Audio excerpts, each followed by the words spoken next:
The grand hall of Kavar was alive with ceremony, glittering banners hanging from the vaulted ceiling and the air humming with anticipation. It was the day of bonding, a sacred tradition among the Kavari people, where warriors and citizens alike sought spiritual and practical partnerships that could last lifetimes.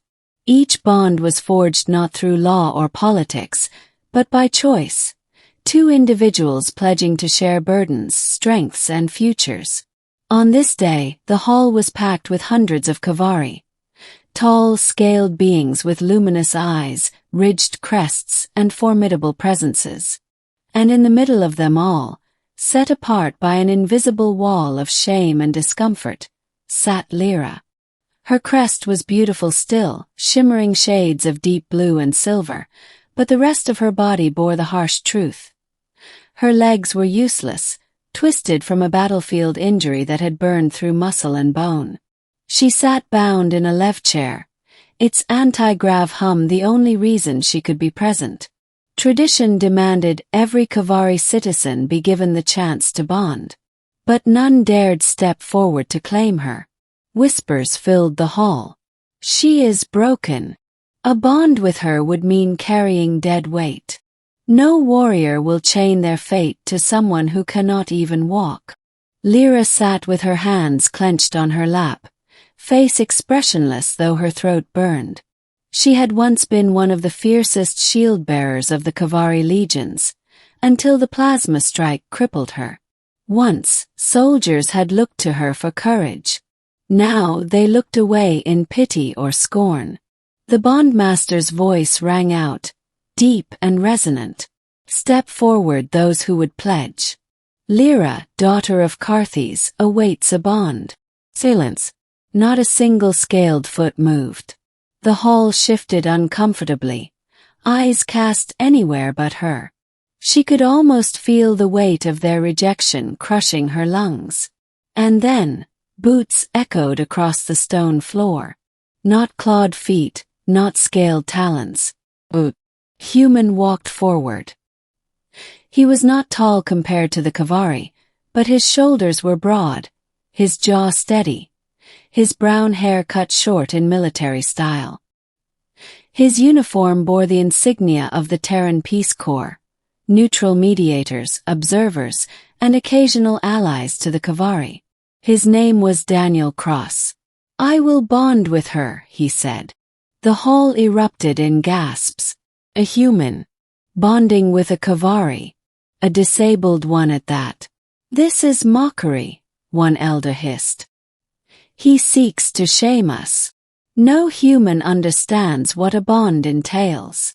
The bondmaster raised a claw for silence, his golden eyes narrowing.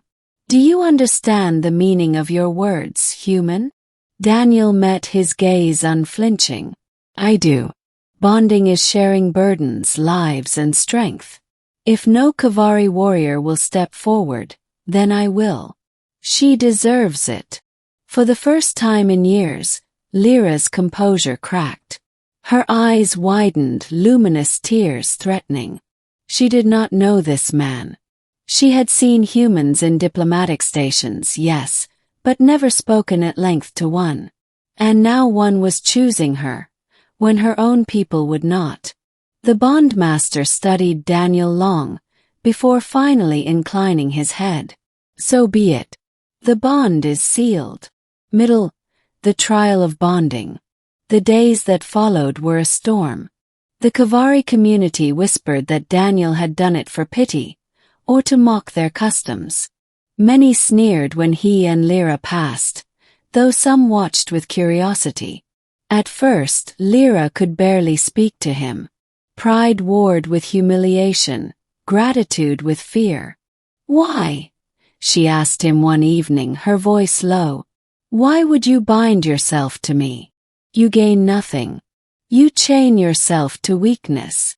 Daniel had been repairing a heating unit in her quarters.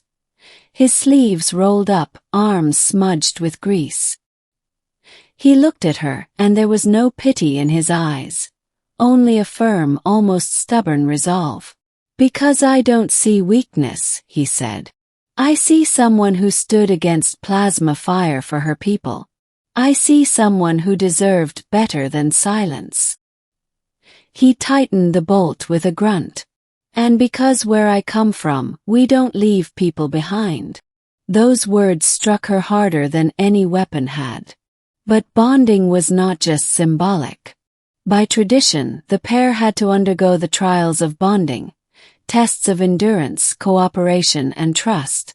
The council tried to exempt them, citing Lyra's condition, but Daniel refused. "If we are bonded, we do it all," he said.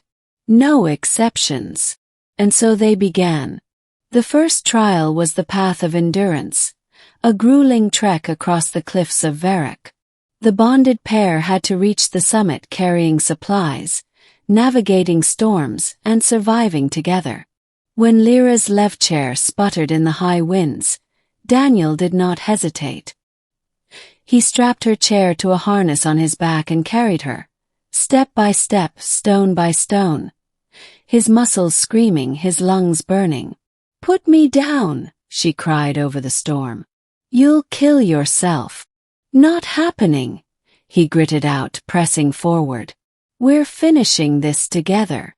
By the time they reached the summit, the Kavari observers who had mocked them were silent. Daniel collapsed to his knees, sweat pouring, but he was grinning. Lyra, for the first time in years, felt something deep inside her stir: hope. The second trial was the Gauntlet of Unity, a combat challenge where the bonded fought together against simulated foes. Lyra could not wield her twin blades anymore, but Daniel improvised. He fitted her left chair with a plasma turret salvaged from a training mech, and together they fought back to back, Daniel firing his rifle, Lyra unleashing devastating plasma bursts. The simulation ended with their victory. The watchers whispered, now not with scorn, but with awe. Finally came the trial of truth, where each bond was tested not in body, but in soul. A psychic conduit forced both to share their memories, traumas, and fears. It was an ordeal most dreaded, for there could be no lies in the conduit.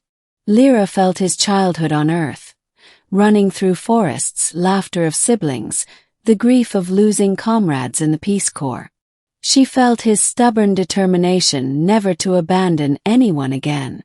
And he felt her pride as a shield-bearer, the agony of fire consuming her legs, the suffocating isolation as her people turned from her.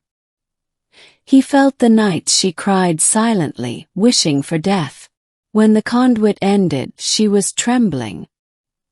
He simply took her clawed hand in his and said, "I've got you." For the first time in years she believed it, ending a new legacy. By the time the trials ended, the whispers of mockery had turned to murmurs of respect. The council itself could not deny what they had seen, a bond stronger than most warriors could boast. But not all approved. A faction of Kavari traditionalists believed the bond was an insult. To them, humans were weak, lesser beings unworthy of their sacred rights. And a disabled warrior bonded to a human was a stain.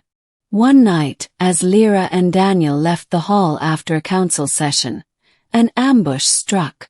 A group of armed extremists blocked the courtyard, weapons raised. "You shame us," one spat. "We will cleanse this stain." Daniel stepped in front of Lyra without hesitation. "You'll go through me first." Blades flashed, plasma bolts crackled. Daniel fought like a man possessed, his rifle singing, his fists breaking jaws when the ammo ran dry. Lyra, fury surging, overrode the safety locks on her chair's turret and unleashed a storm of plasma fire. Together, they cut through the attackers until only smoking ruin remained. When the city guard arrived, they found Daniel bruised, bloodied, but standing protectively over Lyra.